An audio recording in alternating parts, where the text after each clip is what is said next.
Good morning. The meeting will now come to order. Hello, I'm Donna Savigny, President of the Board of Education, and I would like to welcome you to the April 1st, 2020 board meeting. In keeping with the board's commitment to open communication with the community, this meeting is being streamed live on the CCPS website at www.carolk12.org and broadcast live on Channel 21.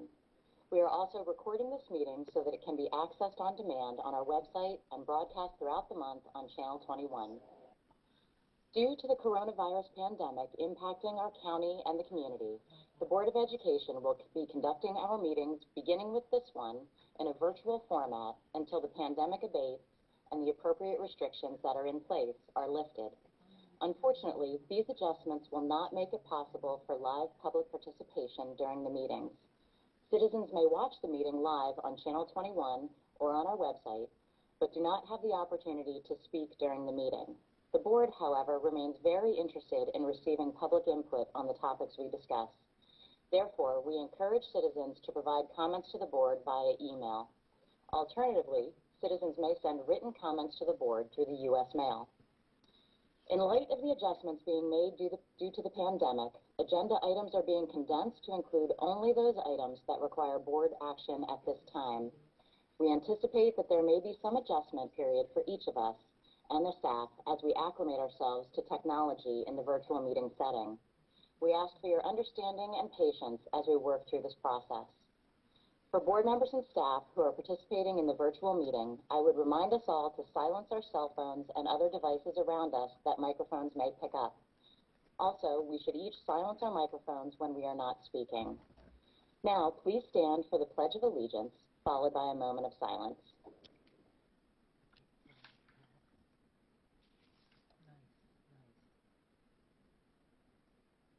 I pledge allegiance to the flag of the United States of America and to the republic for which it stands, one nation, under God, indivisible, with liberty and justice for all.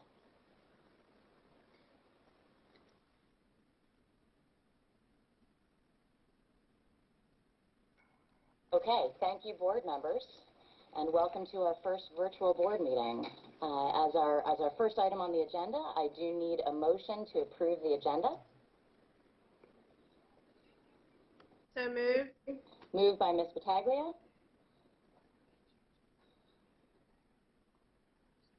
Second. Second by Mr. Kyler. Board members, any additions, changes, or revisions to the agenda?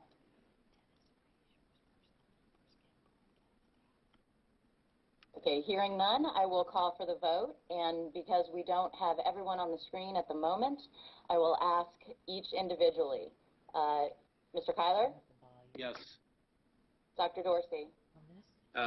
President Savigny, Dr. Dorsey just texted me. She just got dropped she was having a little technical difficulty the other day when we were working through this. Miss Gaddis, if you could you give her the dial-in phone number so she can call back in if she's having difficulty accessing through the web here? Yes. So she could at least be on the conference, but she needs that dial-in number, please. All right, we'll make contact with her. Thank you for that, Dr. Lockard. So Mr. Kyler voted yes. Ms. Herbert? Yes. Yes. Ms. Battaglia? Can you do it from yours? Yes. And I vote yes as well. I believe we can move forward with a vote of 4-0 with one board member missing at the moment. Okay, the motion passes. So, Dr. Locker, do we want to give it just one moment to see if we can get Dr. Dorsey back in on the line? Yes. Ms. Gaddis is contacting her now, so let's give it just a second.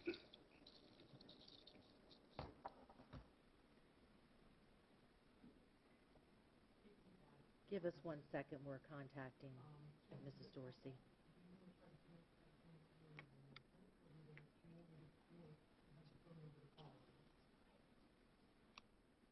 Whatever he wants to do.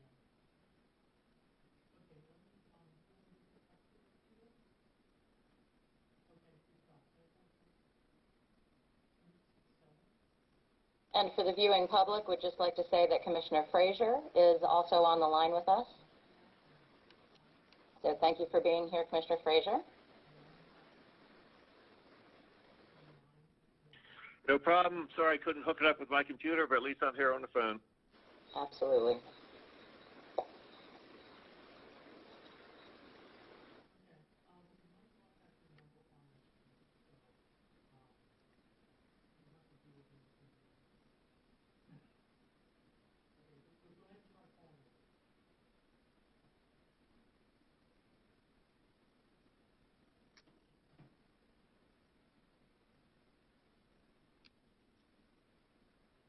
President Savigny, if I may, while we're waiting to reestablish connection with Dr. Dorsey, if I might say a few words to the public.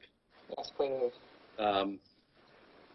First, I think it goes without saying, it's been said many times how unprecedented the situation we're in is, and I'm just so appreciative of the tremendous amount of work that CCBS staff, schools, teachers, food service workers, custodians, you name it, everybody's really rallied to try the best we can to obviously, support the safety measures, social distancing that's happening, but at the same time get up and running with some continuity of learning. And we'll get into some of that today. But I know it's just been, a massive undertaking, and I'm really appreciative of the way. Is now joining. Great. Sounds like Pat's in. The way that folks have really stepped up to support in just such incredible, challenging times. So I really wanted to start by thanking everybody publicly for all the efforts. At the same time, people are taking care of their families and their loved ones as well during this time. So please know how much that's appreciated. Thank you, Dr. Lockhart. And I would like to echo those comments. It really has been an outstanding job by staff, by our teachers, by our IT staff in particular during these times. It really is unprecedented, but I'm so proud to be part of the community that is really stepping up, really rising to this challenge, and it's been a pretty amazing effort all the way around. So I would like to personally thank all of staff for everything that they've done to try to continue the education of our students.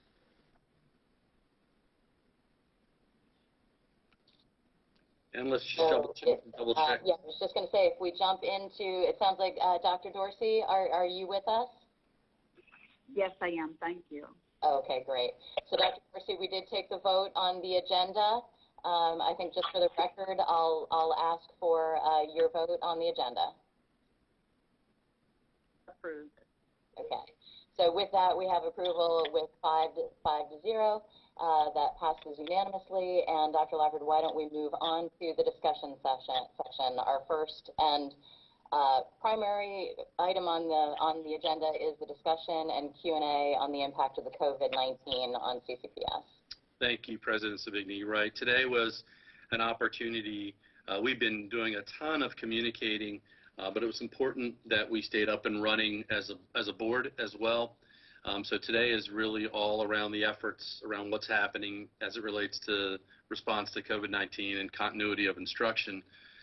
Next week, we will have our regularly scheduled April board meeting. That'll be next Wednesday at 5 o'clock. And so that board meeting will flow more like a regular board meeting, but virtually. And we'll have some of the more typical agenda items on there as the business of the school system continues.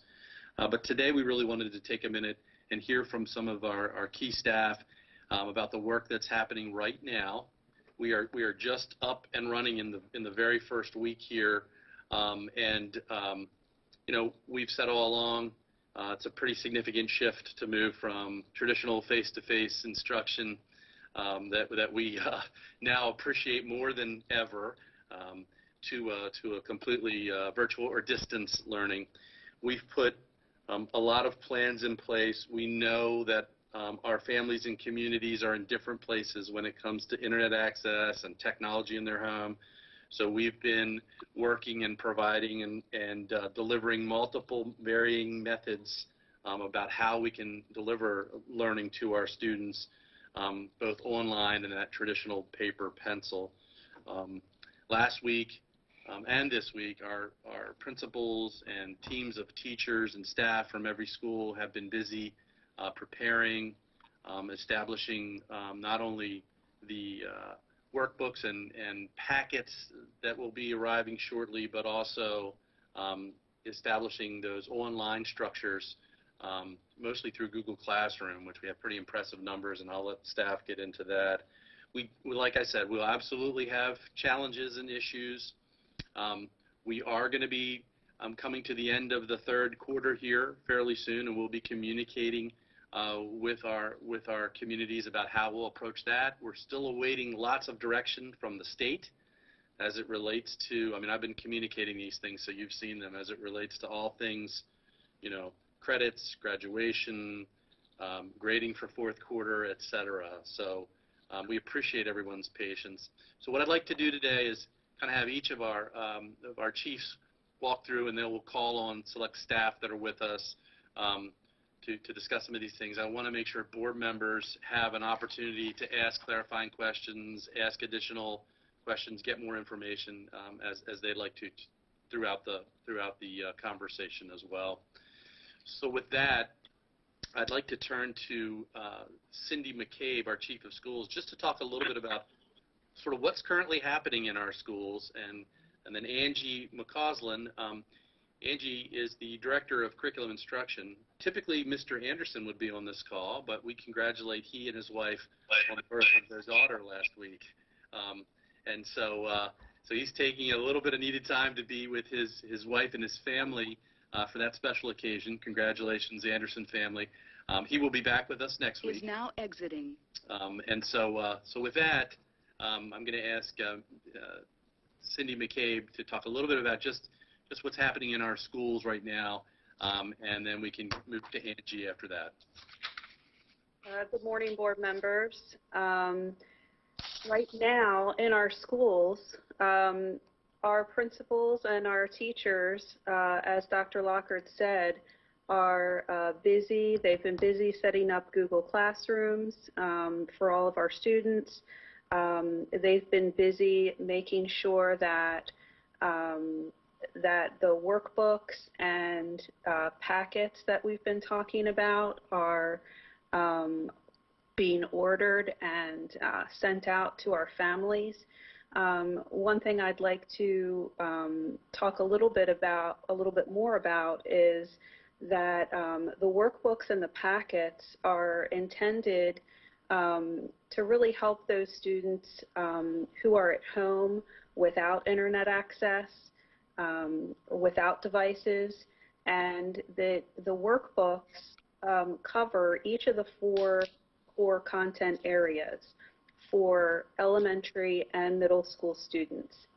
The packets that are being prepared and sent out, they really make sure that all of the content is aligned to fourth quarter priority standards that we want to make sure our students have access to.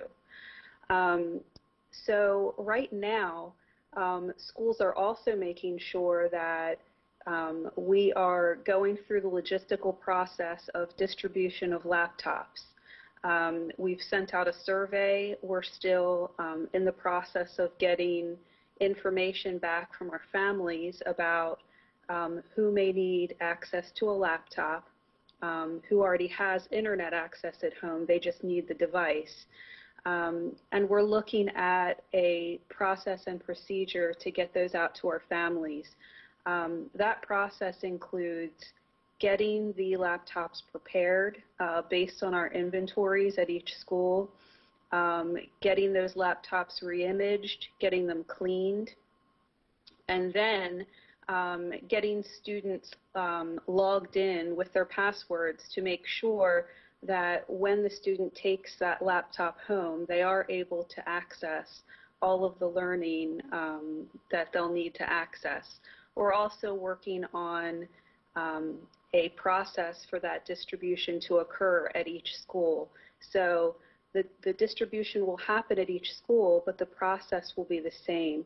And that process will ensure that there is the least amount of human-to-human contact that we can possibly give our families. We're going to have our families stay in their cars, and we're going to have an entire process for them to pull up, sign out, and have the computer delivered directly to them. So that's what schools and principals are in the process of doing at this time. And Ms. McCabe, can you comment on whether we do have enough inventory in the schools in order to provide them to all the students that do need devices? Yes, we believe that we're going to have enough. The deadline for parents to let us know whether they need a device is today at 4 o'clock. But based on the numbers that we've gotten in so far, yes, we think we're going to have enough to meet the need in the community.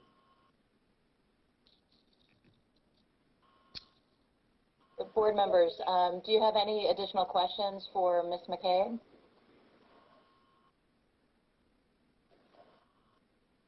No, thank you very much. Thank you, Cindy, for everything you've done, and everyone else. Thank you, everyone, for all your hard work. This has definitely been a new challenge for everyone, and I appreciate everybody's hard work on this. And I certainly echo those comments. I guess I'm wondering, as the teachers are setting up their plans, are the children going to be able to, let's say, zoom into their classroom settings at a certain time to have some kind of interaction with their classmates and the teachers? And for those students who aren't able to, let's say, connect that way, I mean, are we going to be making phone calls or communicating in that way? Those are great questions, Dr. Dorsey. And the answer is yes, all of the above will be taking place. There will be Google Classrooms up for each classroom, and students will be able to interact with their teacher over Google Classroom. They'll also be able to interact with other students in that way.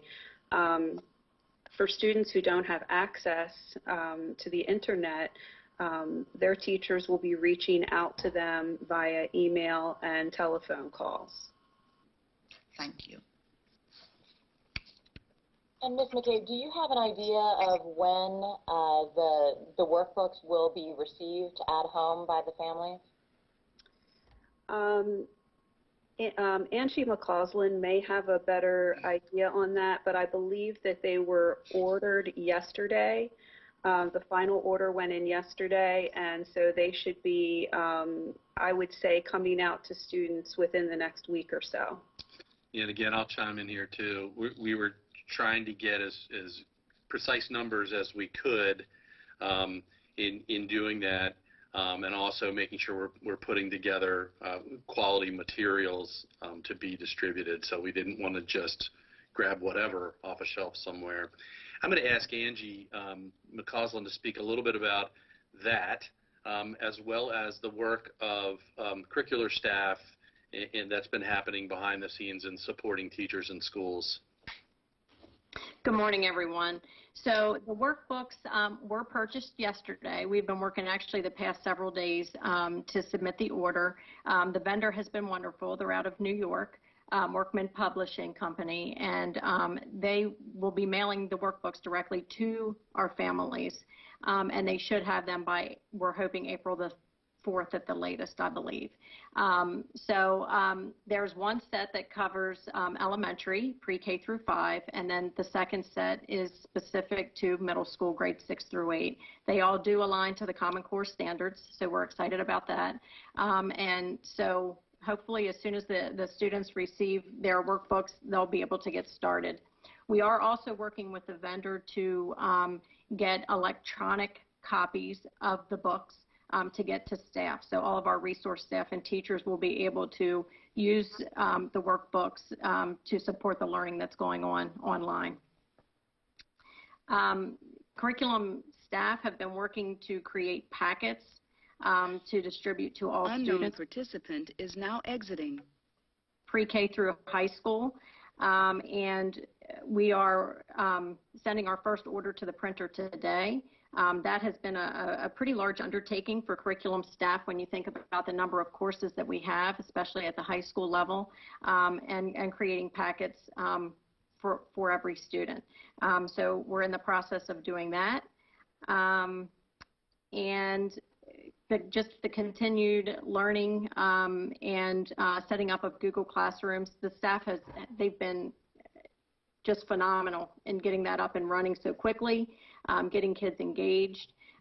We do also have teachers who are continue to utilize their OneNote and Microsoft Teams to work with students. So there are a couple of different ways that students are interacting with their classes to get work out. Thank you.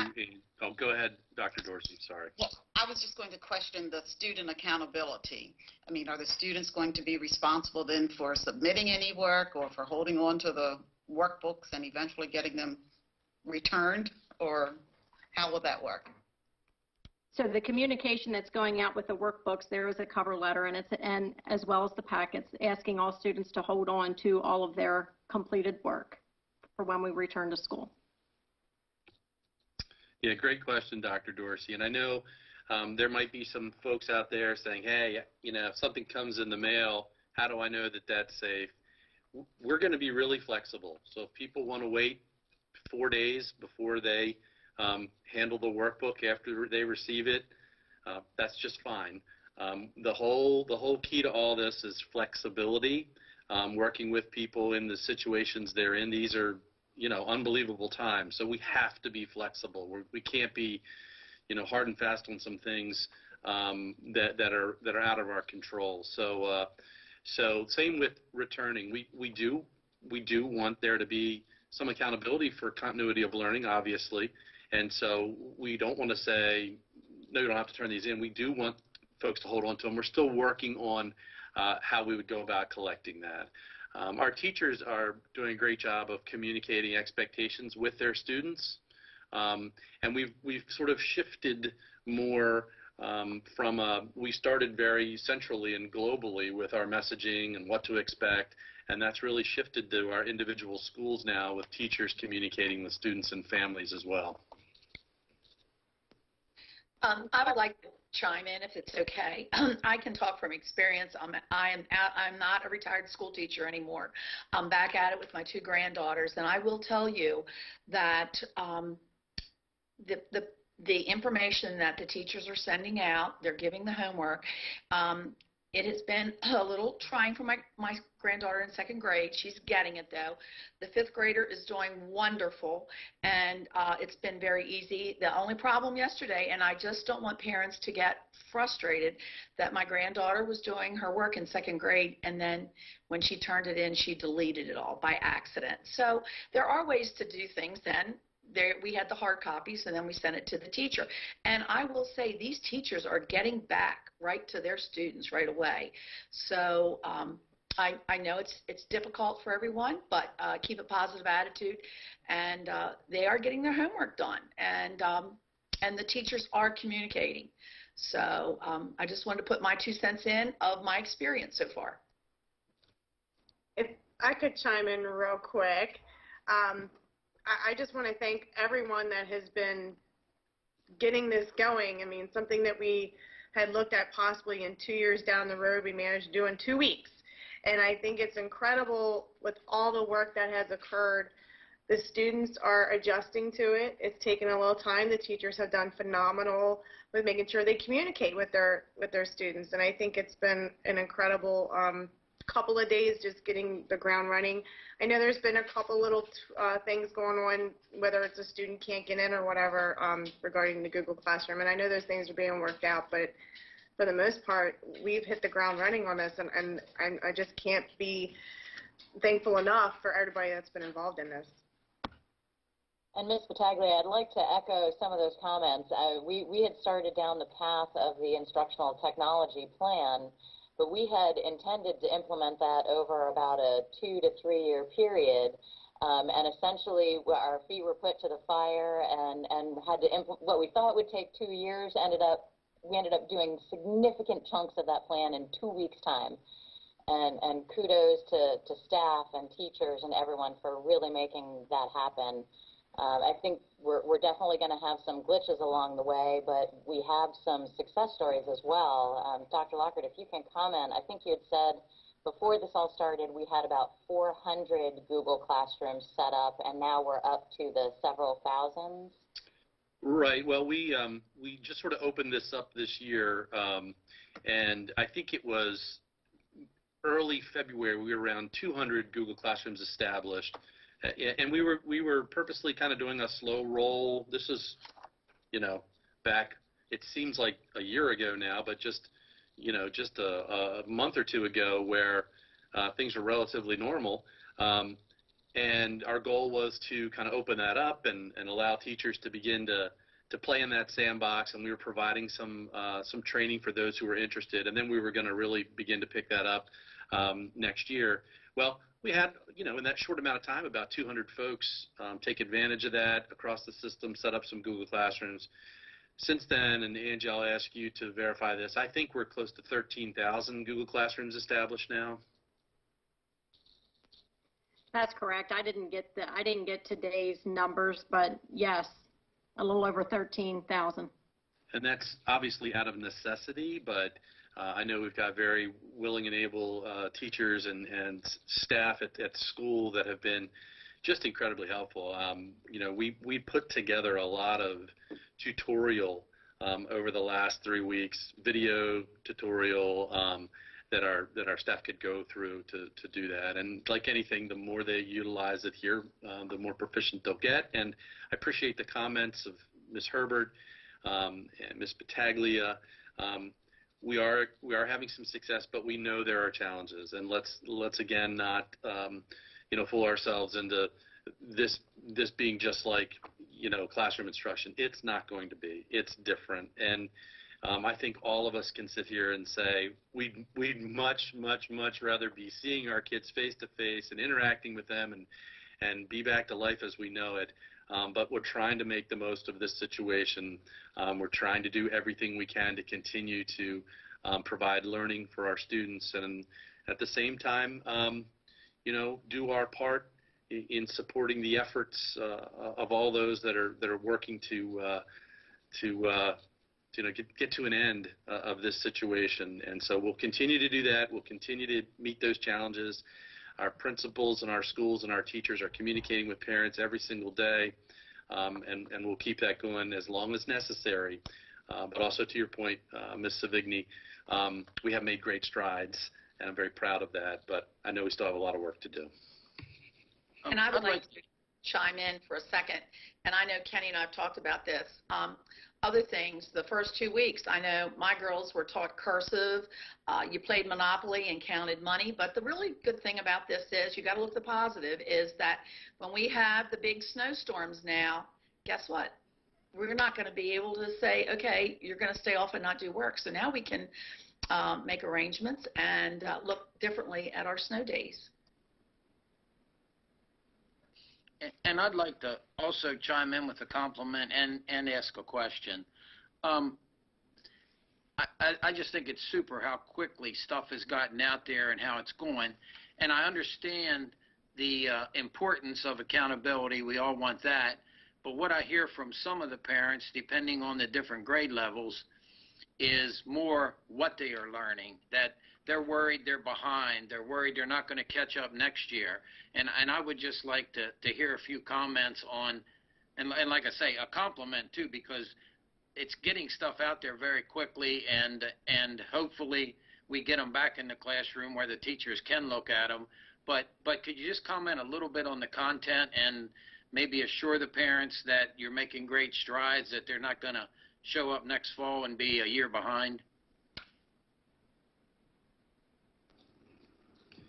Well, I'll speak generically to that, Mr. Kyler, and then I'll ask Angie or Cindy to speak to content. I think when this is all over with, there is going to be catching up to do. I mean, we haven't even talked about special education students or ESOL students. And I've been saying all along, this simply can't just replace the regular face-to-face classroom instruction that had been happening on a daily basis. That said, we are trying everything we can to keep learning going, but every household is unique and different in terms of the level of support that they might have.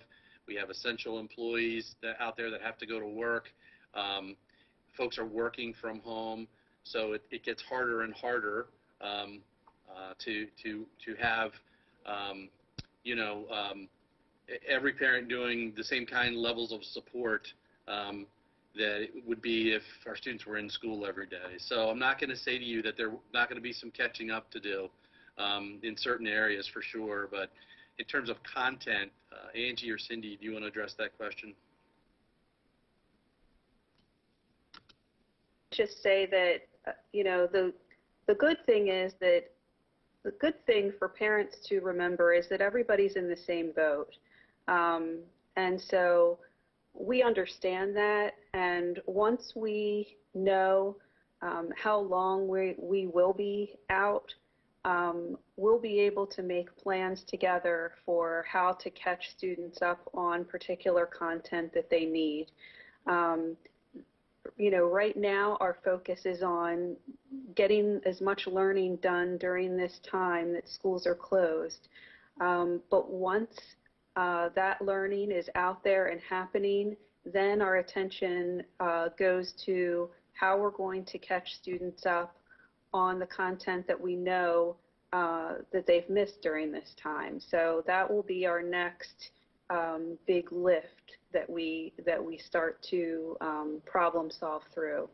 Angie? Sure. The focus of content supervisors and teachers are to keep moving forward, but also with the understanding that there are going to be students who don't have access, and there are going to be, some small gaps that occur through the process, but they are really focused on working together to create activities for students to engage in that focus on the core standards for the particular course or content. So our curriculum is still our curriculum. Our standards are still our standards, but it's approaching it a little bit differently than when we're in a brick and mortar classroom. But they've all really been up for the challenge, and the collaboration between teachers and content supervisors has just been fabulous. Thank you. And Dr. Lockard and Angie and Cindy, thank you so much for those comments. Would it make sense to kind of walk through, understanding that our goal is to not have any of our students fall behind on curriculum and content to the extent that we can make that happen? What would a typical day look like? Like what are we expecting of our students who do have access today? What would an ideal day look like for them? And what would an ideal day look like for someone who doesn't have access and would be working primarily from the workbooks? If we can kind of give some of our parents and our students a little bit of guidance right now of, okay, this is what we expect you to be doing on a daily basis in those two different scenarios. So we're trying to stay away from giving parents a formula, because we understand that parents are in very different situations at home.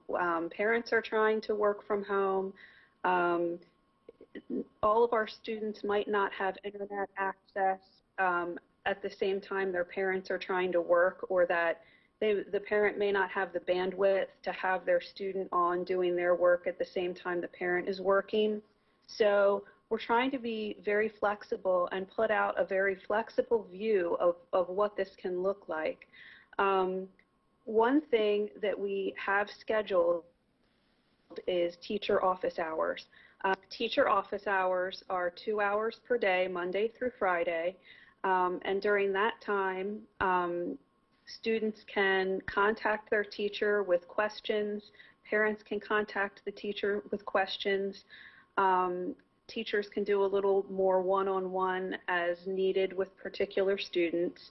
And those office hours are set elementary, middle, and high. Elementary is 8:30 to 10:30, middle is 10 to 12, and high school is 1 to 3. So, you may have one student who wants to get up early and get some work done, and then maybe talk with their teacher during office hours. You may have other students who sleep in a little bit more and do most of their work in the evening. Either way is fine and will work for the teacher. We're also asking teachers to load work for students on a per weekly basis.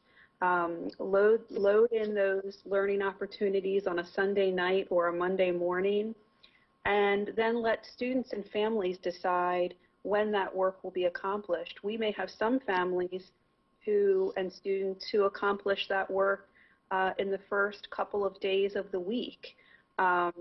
We may have other families who decide to work a little bit of a time on that work that is distributed. So we're really trying to let families tailor this process to what's going on in particular households. And I think that makes sense. I think we need to provide that flexibility, for timing of day, whether they front load it during the week or back end it during the week. I think that kind of flexibility is absolutely needed. But I think you did provide some good guidance in terms of the teachers will be uploading information on a weekly basis on Sunday nights so that content is available for the kids during the course of the week. And if we said that, I believe I saw some guidance from my students' teachers saying spend at least 20 minutes a day on each major content area if possible. And that will also be different based on grade level and content. So what we expect a first grader to do and spend time doing during the day will be different than a high schooler. And Dr. Locker, do all of our teachers have some version of a Google Classroom Live at this point? Or do we still have gaps in terms of some of the teachers with their Google Classroom setup? I might need to defer to Angie on that one. I know the large majority do. I know we were still working through, we have some issues where staff may not have connectivity where they reside.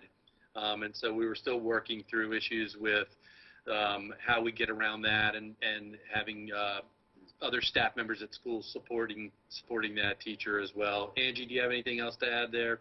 Well, so many of our teachers all year long have already been using other platforms for teaching, such as AP Classroom, a OneNote class notebook, and they've been encouraged to continue with that practice because their students are already used to that form of teaching and learning within the regular classroom setting. So they have continued with what they've already established with their students. If I might, at this point, I do want to say that we recently put up a growing Q&A around continuity of learning on our website. In fact, every communication and every link we've ever sent out is in one place on our website, right on the front page there. And the Q&A is going to continue to grow as we wrestle through challenges and obstacles, as we get hopefully more information from MSDE. Those things will be posted there. One piece of information I can share is that, and this is kind of a no-brainer, but MSDE requested a waiver from the United States Department of Education that all required state assessments be discontinued this year, for obvious reasons, and that was granted. So there won't be any what was formerly PARCC or MCAP this year. That's required under federal law for ESSA. So those have been waived for this spring. This is actually typically the time right about now when we're sort of knee-deep in those state assessments, or they're all sort of gearing up, but I'll pass that information along. So the Q&A will continue to grow. It'll be updated as we get new information. I would like to make sure we get a chance to hear from John O'Neill on the operations side of things, because there's been a ton of work happening facility-wise and operations-wise. So John, if you could go ahead. Sure. Thank you, and good morning, everyone. I think I turned my mic on. Can you hear me, Steve? Yeah. Yeah. Okay. So appreciate the opportunity to just try to share a couple of highlights through the amazing work of a lot of hardworking, dedicated folks and leaders. I'm pleased to report that all of our business and operations continue to run, although obviously some of them perhaps in a modified way than normal. But I'll just try to steal a couple of minutes and give maybe a highlight or two from each of the major departments and then respond to any questions. You spent a lot of time before this pandemic reached the current level recognizing Mr. Williams as a Department of One. He continues to be a Department of One, and in addition to security, he's our main point of contact for emergency preparedness, so he participates with the county's Emergency Operations Center, MEMA, all of the state agencies, keeping us connected and informed, and trying to ensure that we're the best possible partners we can be, because obviously this is much bigger than just a Carroll County Public Schools issue. Our human resources function continues to run, trying to provide timely information and resources to our employees without overwhelming them right now, because so much is going on, especially in the instructional parts of the school system with some of the changes. And also working with our employee groups. There's certainly a lot of appropriate questions, as this is a different mode of operations. Our facilities folks were in our schools right away, complying with the state orders to thoroughly clean and disinfect our buildings. Initially, that work was complete. We've been trying to control general access since then to keep those buildings largely fully disinfected and focus on just the areas where access is needed. And our folks continue to come in and make that happen, keep our buildings maintained, keep them operating down to the level of detail of making sure that there's some coverage to pick up mail and packages in an ongoing way. And so we appreciate all of that work. Likewise, our transportation folks have been working with our mini bus contractors to keep them ready and prepared when needed, and also keep them whole, and also somewhat similar to our buildings, complying with the state order to make sure that the buses are cleaned and disinfected for when we would resume operations. So that's been happening as well. Mr. Hartlove and all of financial services, which includes several departments, we are maintaining operations. We ran a normally scheduled payroll early this week, and that went off without a glitch. We are managing our accounts and paying our bills and dealing with our invoices. They've been supporting Cindy and Angie and the work they're doing with the purchase of the necessary materials to move forward with the distance learning program.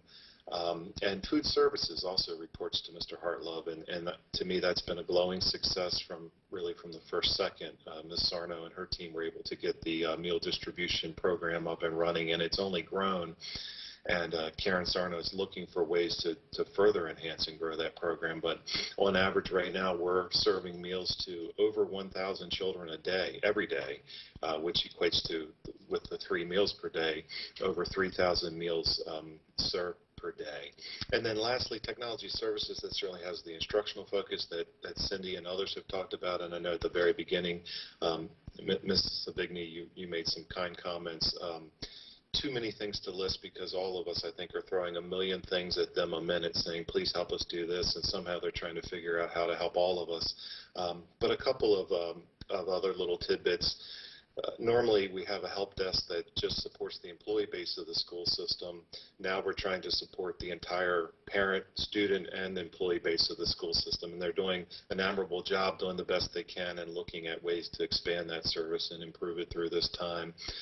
Dr. Lockhart had just mentioned the Q&A, or the frequently asked questions document that goes with distance learning. And I would say just one more sort of feather in the cap for our technology services people. They went out to every one of our school buildings and conducted what they call a heat map, or they took an aerial photo of each building, each school building, and drew a map of where the Wi-Fi access at each school is accessible from outside the building. So for anyone, but especially maybe for those families who do not have constant internet access or internet access at all at home, they're able to not only have the paper packets that Cindy and Angie talked about, they're able to go to the school once or twice a week or as often as they want, never leave their car, be in the safety of their vehicle if they feel that need, but still access the Wi-Fi network, download any of the content, documents or pieces of information they may want to then take home on a device and work on that week. And then come back later if they want and upload that information using the Wi-Fi.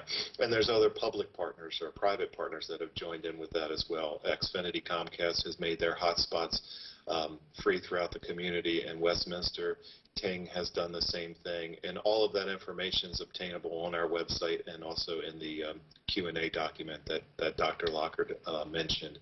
I did want to say really quickly, for those of our employees who are necessary to be in our buildings to keep them running, we have tried to go to modified work plans as much as possible to spread people out, and of course to constantly remind people about the social distancing guidelines and the sound hygiene guidelines as well.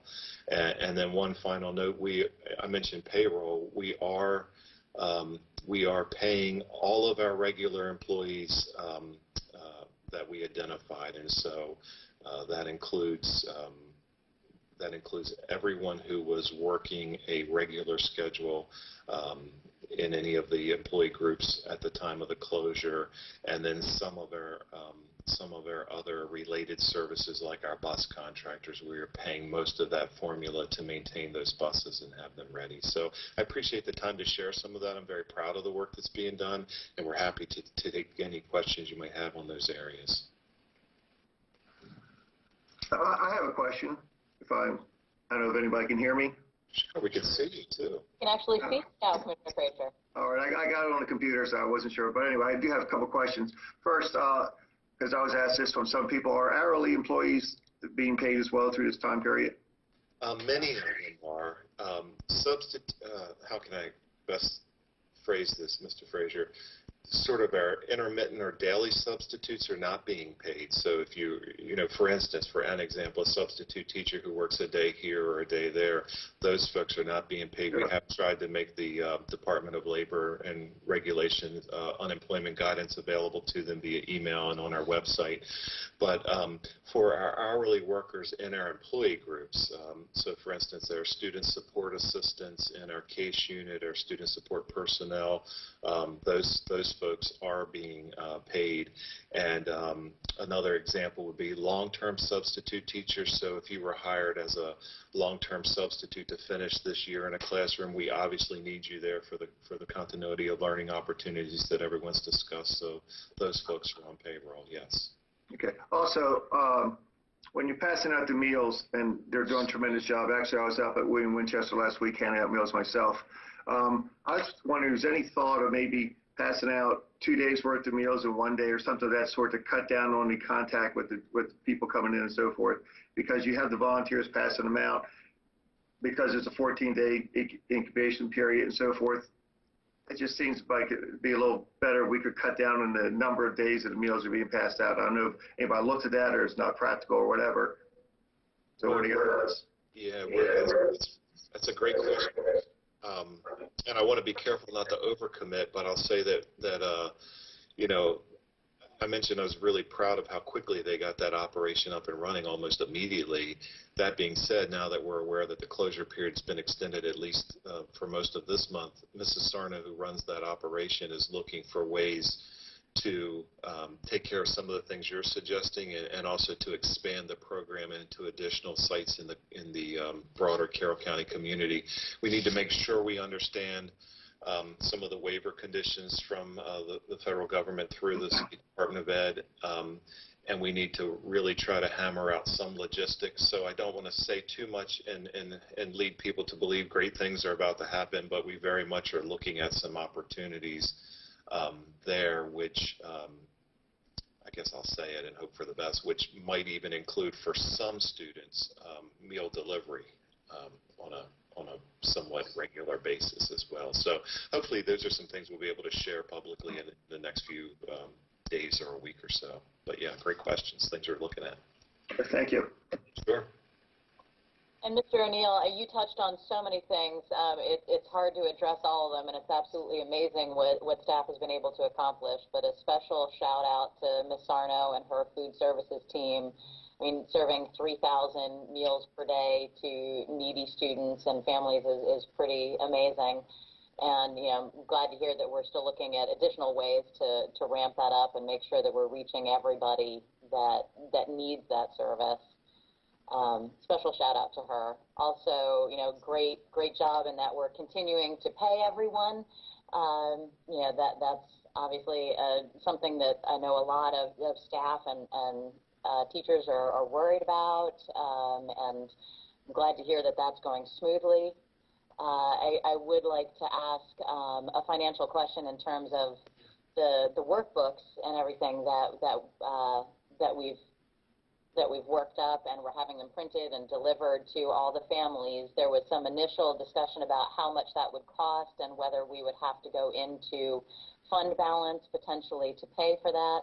And I think that all board members would have been supportive of that, but it sounds as though that may not be the case now. Could I ask for an update on that information? Sure, absolutely, and that's a great question. And I think I'm trying to look at the little icons. I think Mr. Hartlove's here, so later he can add to this if he is in this call. I think right now certainly there is a cost, or there has been a cost to some aspects of rolling out more of a distance learning or a continuation of learning opportunities program. At the same time, we are also going to realize some savings, we believe. So at this point, that initial purchase of the workbooks and the packets, Mr. Hartlove and I don't believe that would exceed a budget on the whole. Maybe there would be a need for some type of year-end transfer, but would not exceed a budget on the whole, and so there wouldn't be an immediate need to go into fund balance. And so as we sit right now going forward, we're continuing payroll. We're paying, in at least one case, some of the larger contractors, but that was money already budgeted. Costs would become probably more of a discussion, Mrs. Savigny, if we reached a state later. Maybe I should have said a place later where the state, with a capital S, were to say you need to extend the school year beyond the days already accomplished in a distance learning way. Then obviously there would be some double impact to some costs there. And in the longer view, and I don't think, at least I'm certainly not prepared to try to even guess at a number, and I doubt Mr. Hartlove would be either, but as we get beyond this, whenever this ends and we return to some form of more normal operations, whatever those needs are for helping students make up some content or kind of get back to a place where we think that they might need to be for the coming school year, or working with special ed or ESOL students, some of those things, there might be some costs associated with that yet, but at least for me, I think it's probably way too early or premature for me to try to take a guess at what that could look like. I don't think we even know for sure what those things, may be in the little bit longer term than where we sit right now. I don't know if Chris is. I thought Chris was here. I don't know, Chris, if you want to add to that or change any of that. I am here, and I can just echo what you just said. I think you summarized it nicely. This is obviously in a very unusual situation, and it's creating savings in some areas, and then unanticipated spending in other areas. I think overall we'll be fine. As Mr. O'Neill said, we may need to do a transfer because we may not have some of the dollars in the right place, but I believe we'll have the dollars we need to end the year, with dollars remaining. And we do have some fund balance. If we had to go to that, we could, but I don't see that. I don't see the current year being an issue, other than maybe a transfer that would be necessary to move the funds around. Great, thank you. And Mr. O'Neill, could we also I know, Mr. Kyler, you probably have some comments that you wanted to make on food services.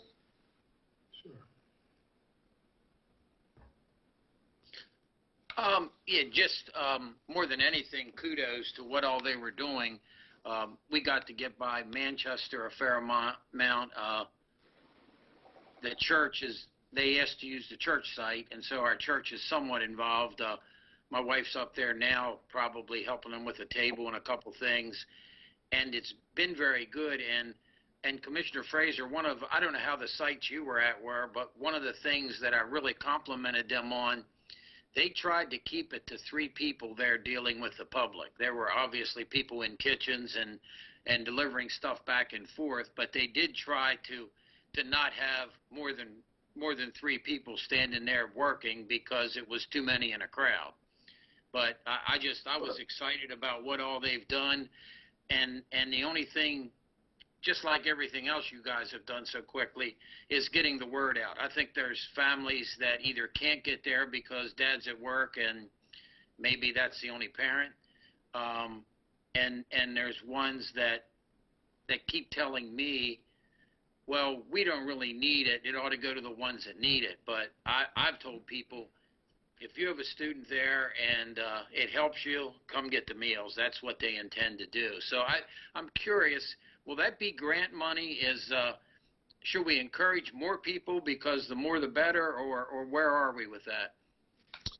We absolutely want to encourage everyone to participate who wants to, and to that end, when Commissioner Fraser asked some of his questions, Mrs. Sarno is actively looking at expanding to possibly a few additional sites. That some of that required making sure we were clear on guidance coming from the state that would be appropriate. There have been waivers requested and granted. We just need to make sure we understand those terms. But she would be, again, you always hesitate to say something because then it could become a commitment, and we haven't really worked out the details. But another site in or near Manchester is one that's in consideration, another one in Westminster, and then in the, I guess I'll just say the Francis Scott Key catchment area or overall high school zone up there is a place where she's looking, in addition to pursuing the possibility at least of some delivery options for some of our students with maybe the higher needs, and we would just need to really hammer out some logistics to do that, and then find some partners to participate with us. So, but to answer the question directly, yes, anyone who wishes to participate, please do so. That information's on our website. I think right now we're trying, and sometimes failing, I know, but we're trying our best to give principals the time and space they need to convert to the distance learning model and get that up and running as smoothly as possible. A lot of the communication now is coming at the school level, or will be, and so we might eventually ask principals to communicate that a family may be more more ready to open an email from their principal than they would one of the global emails. The information's on the website and will be updated if any changes or additions are made. And it's also part of that one comprehensive Q&A document that Dr. Lockhart's been mentioning. So the information on the meal sites and times and delivery and all of that is there and will continue to be there and be updated as well, Mr. Kyler. And that group is so dynamic all the time. I was fascinated. I think they had green chicken nuggets on St. Patrick's Day. And the bags, I tried to help, and they quickly threw me out. But I put milk next to something hot, and they explained to me how I wasn't packing the bags correctly. And then on another side note, a family that was farm students, they pulled like 50 feet away, and she stopped. And I thought something's wrong, so I went up, and I said, is there a problem? And she goes, no, they want to look through their bags before we pull away. They said, you can't make us wait till we get home to see what all we got. And they were so excited to be getting the stuff. It was super. Yeah, we appreciate that, and we appreciate the folks who volunteered. And they've always had strict and careful guidelines they operate under, certainly even before this. So, but Karen has expressed to Chris and I several times, even this week, how much she appreciates all the support and the kind remarks that each of you made, and the volunteerism that's taken place. Very much appreciated. We hope to grow it. And Mr. O'Neill, can we make a clarification right now in terms of, I know there was some concern after Governor Hogan's executive order came down on Monday about food services and whether we were able to continue to provide the food services that we have been based on that executive order, and if we could just make a clarification that, the school system, we are considered essential employees and that there really is no issue with that, if you could just say a few words. Absolutely. So all of the governor's executive orders have, at their root, been based on federal guidance as to which businesses or industries are deemed essential during this pandemic, and local government agencies and school systems as part of that are essential. And sometimes maybe there's a little bit of confusion because we use the term an essential function or an essential employee in our work on a regular basis. You're essential if one of your jobs is to plow snow or shovel snow, for instance. And so there's the historical use of the term essential, and maybe that gets a little bit confused with kind of the big picture view now in this pandemic of the federal government saying these types of businesses are essential. But we as a school system are certainly one of the types of businesses that are essential. So our food delivery program will continue. Our buildings are not open to the public, but we must continue to maintain them. We've talked about having the buses sanitized and ready to go. All of that work still continues in some fashion or format. And, one of the things I wanted to try to mention is we're doing our best to try to modify our folks' work schedule, work plans for those who have to be in the buildings to keep them running. For instance, keep them separate. Chris and I have told Mrs. Sarno, feel free to have whatever flexibility you possibly can have with your staffing to make this program continue to go. But all of these programs continue to go, yes. Thanks, Mr. O'Neill. Any other questions? I had a question. I've seen a couple parents on social media say that their students have left things at the schools. Is there going to be, should just the parent contact the principal about getting their students stuff out of their lockers or musical instruments? I probably should defer to Ms. McCabe on that. I know that one of the more urgent concerns we had would be if a parent had medicine with the school nurse or in the health suite, and if you needed to get that sooner than later, then that would certainly be a priority.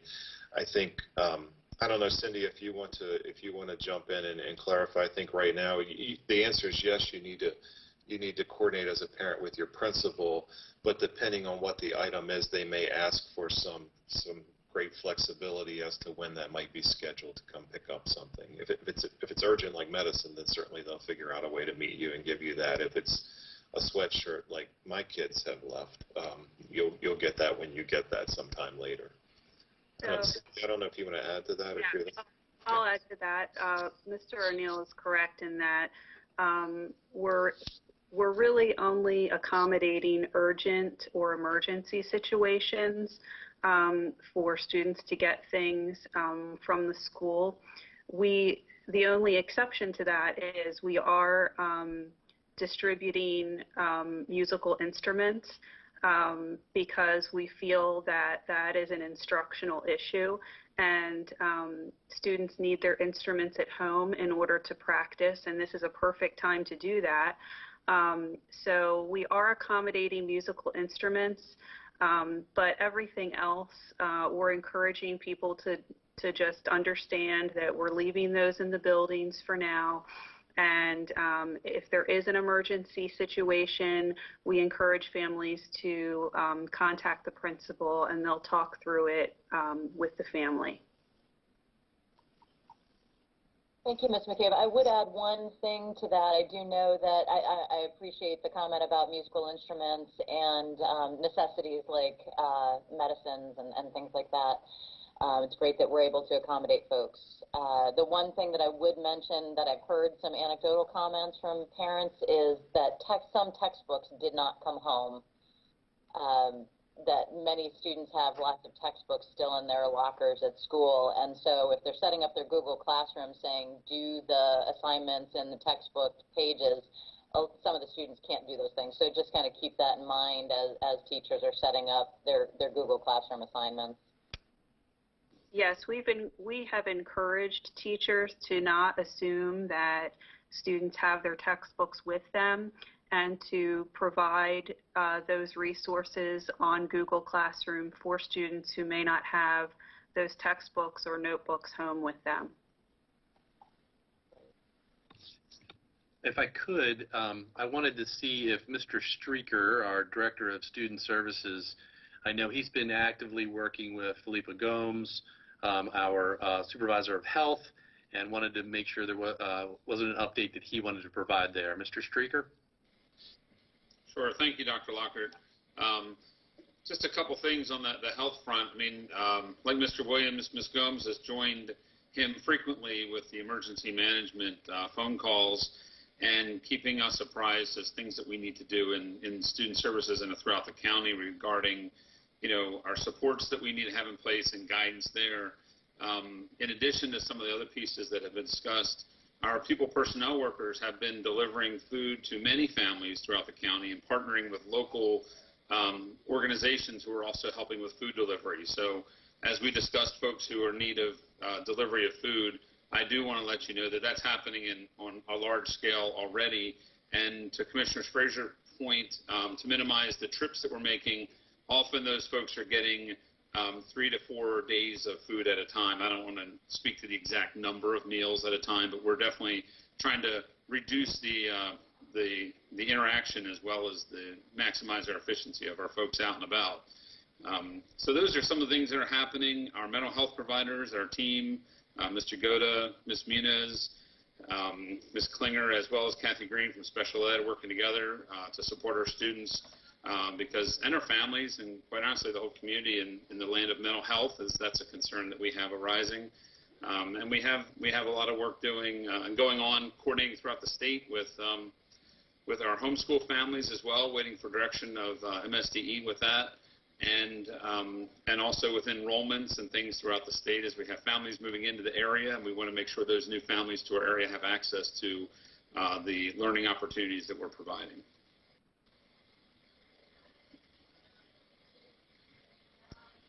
Thank you, Mr. Streaker. President Savigny, I'll turn back to you now. I know you had asked a little bit about when we've spoken individually about questions as it relates to, are there any implications of this current situation on existing board policy, or are there things that we need to consider, addressing, adjusting, waiving, or changing? I asked Mr. O'Mealy to look into that, and Ed, if you're still on with us, I think you are. If you wouldn't mind talking a little bit about that discussion, and then we can see what questions the board may have.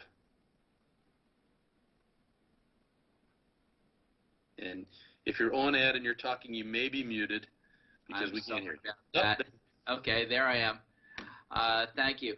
As Dr. Lockhart and I discussed yesterday, there is a provision in COMAR whereby, upon request, the state board may waive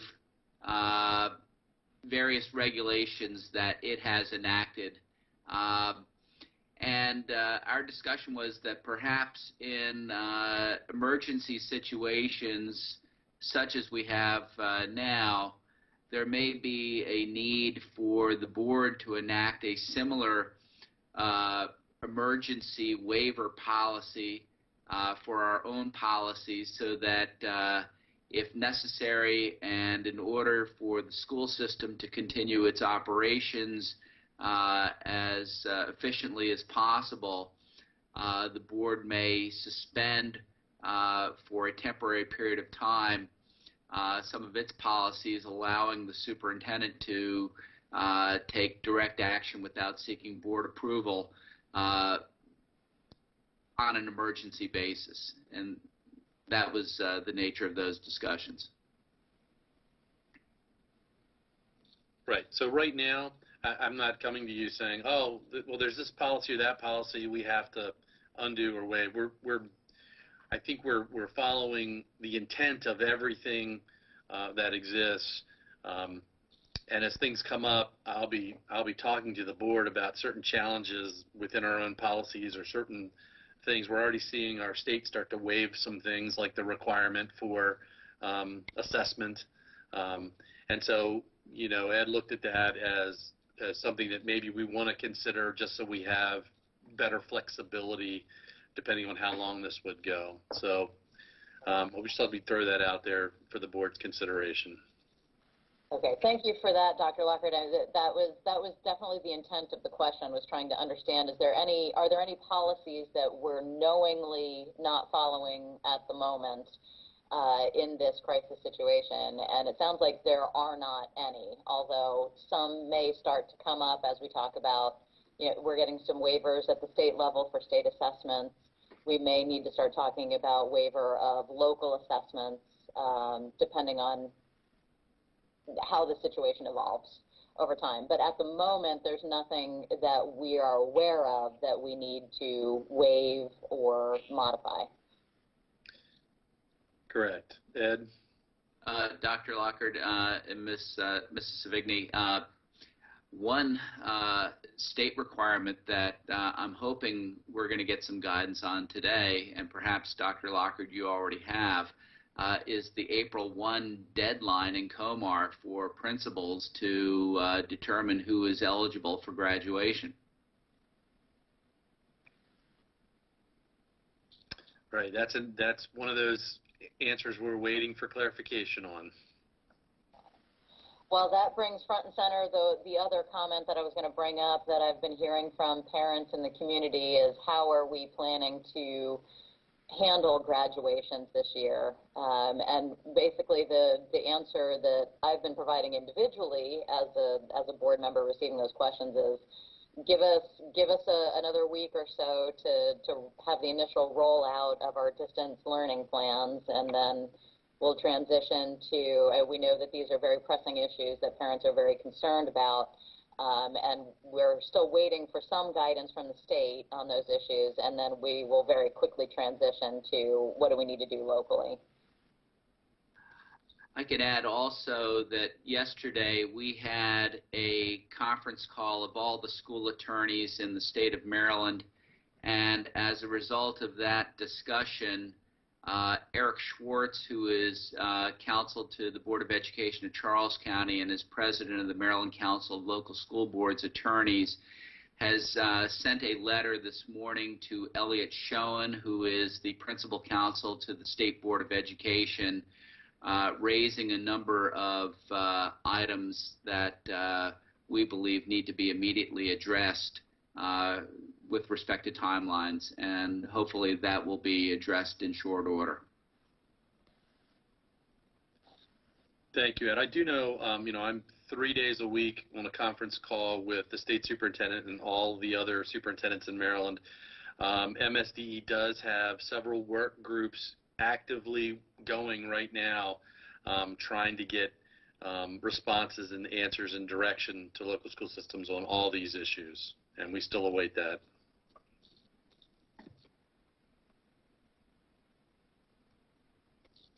Okay. Members, are you hearing any other concerns from the community that, since we can't have live participation due to this meeting format from the community, are there other issues that you're hearing? Yeah, I mean, of course, there's, the what ifs, and what if we don't return, and how are we going to handle everything? There's been some community members that have thrown around ideas as to how graduations could occur. And I think, unfortunately, we have to take things step by step, because, yeah, we could look at and say, okay, well, in the event of, we could do X, Y, and Z, but we also don't know what the event of could be. So we need to, I think, just be careful, and we just go step by step as we move along, and just see where things go at this point. I think, to me as a parent, that's the only thing that we can do, is just, we have to wait and see. I mean, it's unfortunate, but I think it's the only thing we can do. I think that's practical advice, Ms. Battaglia, in that, and that's where I kind of am. There are some great ideas out there. Trust me when I tell you I've gotten a million emails, and I appreciate all those ideas. But we are kind of in a wait-and-see pattern because it's going to be dictated to us with a lot of these what we can and can't do. And I understand. I'm Go ahead, sorry. Kevin. I understand parents all have their, depending on what their child does and what age they are.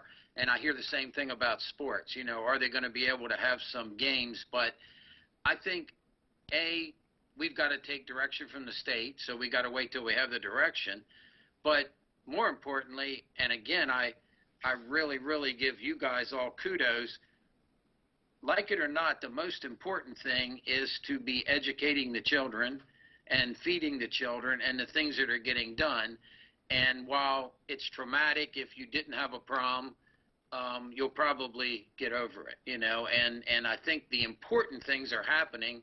And I've told parents we need to wait for direction from the state and the governor. If the governor says we're still to stay in our houses, we're obviously not going to have a big graduation. But it's too early to tell. And I, again, like I say, kudos to all you guys because the important stuff is being rolled out as quickly as it can be. And I was going to say, I think folks are just concerned, as you're saying, about the uncertainty of everything.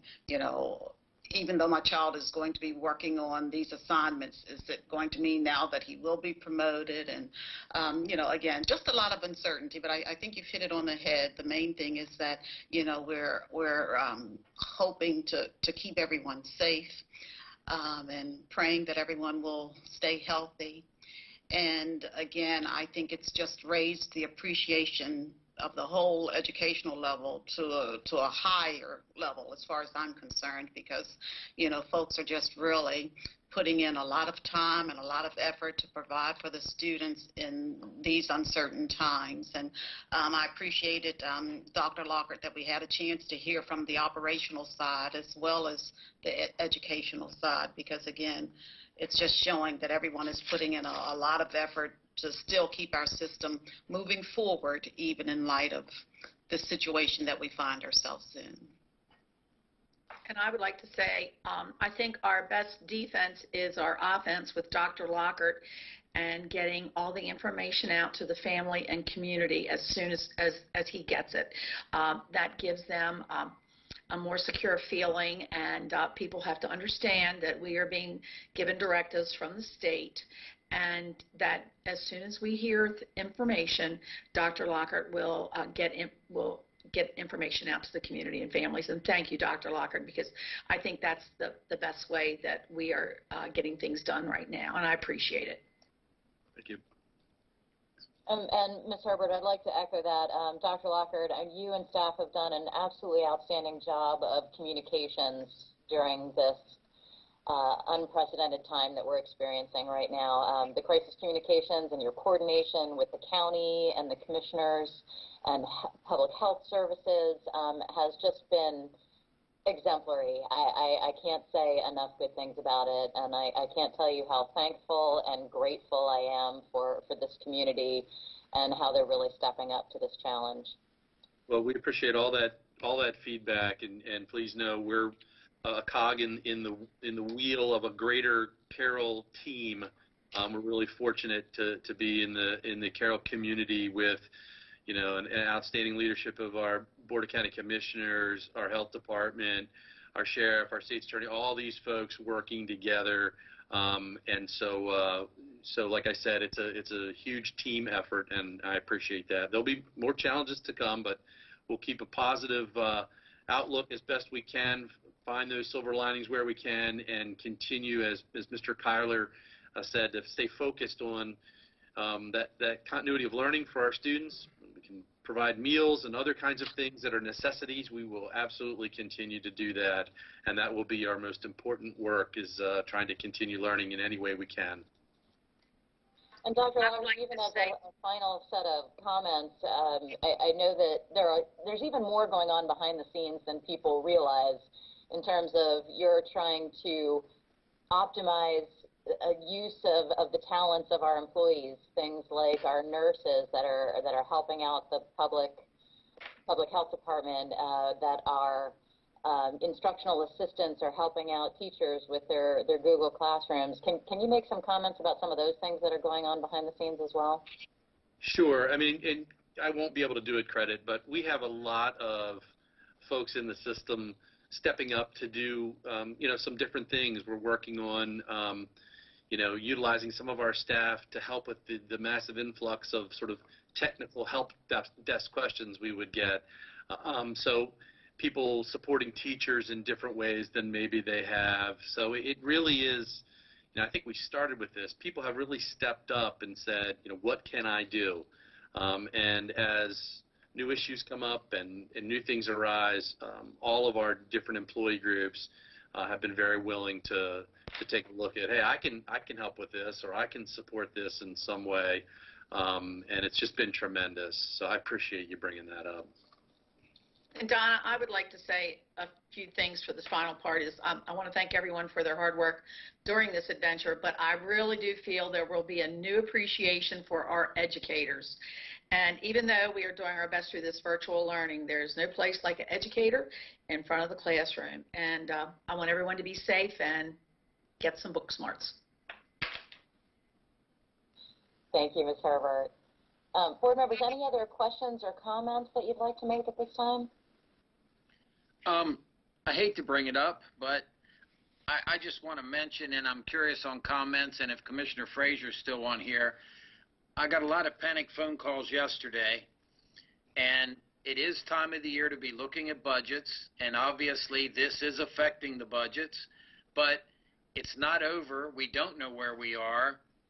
I don't think, like I feel about the whole situation we're going through, we don't need to go into total panic yet, but a lot of people are very concerned about the money. I was glad, I think Ms. Savigny brought up fund balance, and you guys talked about that, and you assured us, these things are all within budget so far, and we don't know how long it's going to last yet, so we really can't answer questions about it for sure, but I'm not sure it's time to go into total panic for financial reasons either.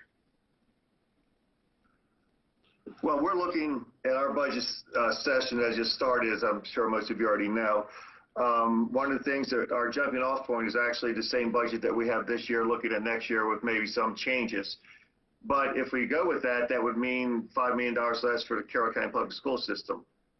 I'm not in favor of doing it that way. We're going to make some adjustments and so forth. But the fact is, because of the interest rates lowering by the federal government by 1.5 points now total, we've already lost over $1 million in our investments for Carroll County in that short a time. So we're struggling as well. But I don't know how it's going to pan out here. We're looking at what we need to do. One of my main points of emphasis is, and I said this at our meeting yesterday, we basically gave this school system a tool to use when we flattened that budget out for 5 years about what we're going to give the school system. We just gave you that tool to use, and now we're going to take it away. I'm not in favor of doing that, but we'll see what happens. I'm only one commissioner. I think things will get worked out. I think they'll get worked out fine. It's way too early to panic. When we go back in on Thursday, and not go back in, but have a virtual meeting on Thursday and talk about the budget again, we'll get some more priorities out there and see what happens. But, we don't know what's going to happen with this pandemic and how it's going to affect everything. So far, it has not affected the county favorably. We'll have to wait and see how we're going to respond to it. Thanks. Thank you for those comments, Commissioner Frazier.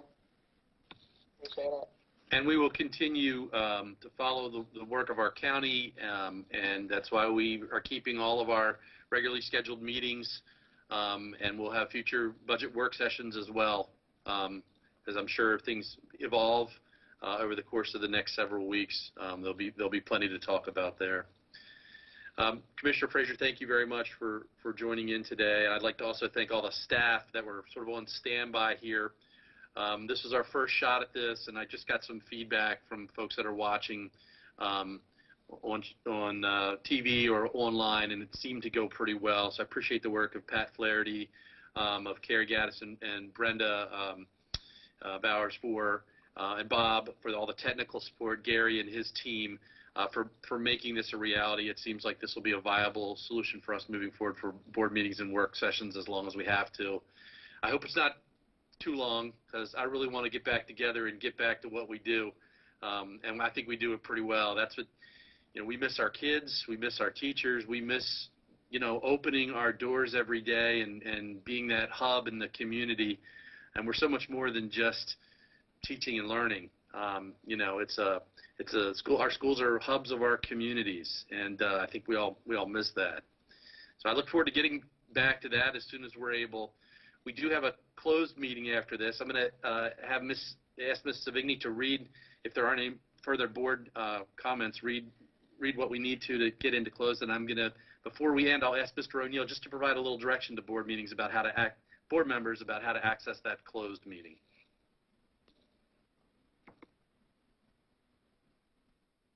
Okay, so board members, what I'd like to do is I'll ask for a motion to adjourn this board meeting, and then once we do that, I will read the items that we need to go into closed session, and then once we're done with that and take the vote, I would like us all to hang up from this conversation, and we will log into a new meeting.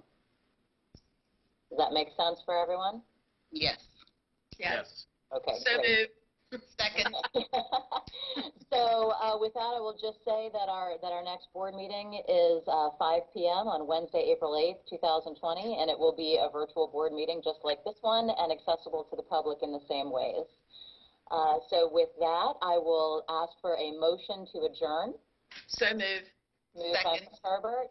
Second by, was that Dr. Dorsey? Yes. Okay, seconded by Dr. Dorsey. All those in favor, I will ask for an aye individually. Ms. Herbert? Aye. Mr. Kyler? Aye. Dr. Dorsey? Aye. Ms. Battaglia? Aye. And I vote aye as well. So that passes unanimously. We have now adjourned our open session. I will read the statement to go into closed, and then we'll vote on that. So now that we have concluded the public business meeting, the board needs to vote to enter closed session. As permitted by the Maryland Open Meetings Act, Section 3-305B of the General Provisions Article of the Annotated Code of Maryland, and Section 3-103 of the General Provision Articles of the Annotated Code of Maryland, do we have a motion to go into closed session for the purposes of discussing, to consult with counsel, to obtain legal advice, and to conduct collective bargaining negotiations or consider matters that relate to the negotiations? So moved. Moved by Ms. Battaglia. I'll second it. Second by Dr. Dorsey. All those in favor? Ms. Herbert? Aye. Dr. Dorsey? Aye. Mr. Kyler? Aye. Ms. Battaglia? Aye. And I vote aye as well. So, board members, thank you very much. We are now in closed. Please disconnect from this meeting. Before you do